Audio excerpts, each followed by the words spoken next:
Le 17 octobre 1961, Maurice Papon, préfet de police, ancien vichiste et collaborateur, s'est livré avec les forces de l'ordre à une bataille acharnée contre des militants algériens qui exprimaient leur désir d'indépendance pour leur pays et leur peuple, l'Algérie. Cela s'est traduit par des centaines de morts et de blessures et de désespoir pour les familles.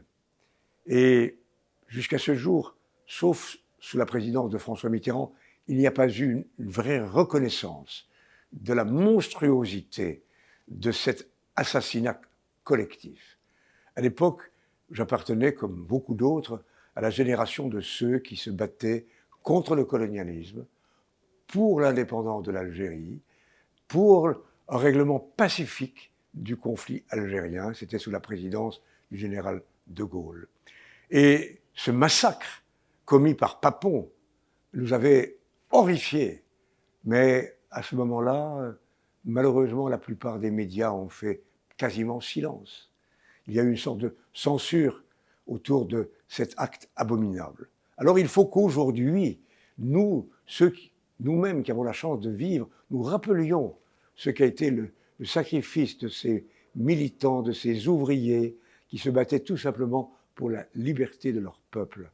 Et je me réjouis qu'en ce moment, il y ait ici et là, un peu partout en France, dans différentes communes et à Paris, des événements, des manifestations pour dire à ces familles dont les parents et grands-parents simples, modestes, qui travaillaient à l'appel des usines françaises pour l'économie française, ont été tués et massacrés. Que ces familles sachent que nous sommes avec elles et que l'Institut du monde arabe, que j'ai l'honneur de présider, aura l'occasion à plusieurs reprises de rendre hommage à ces Algériens morts pour la liberté de leur pays sous les coups d'un préfet de police vichiste.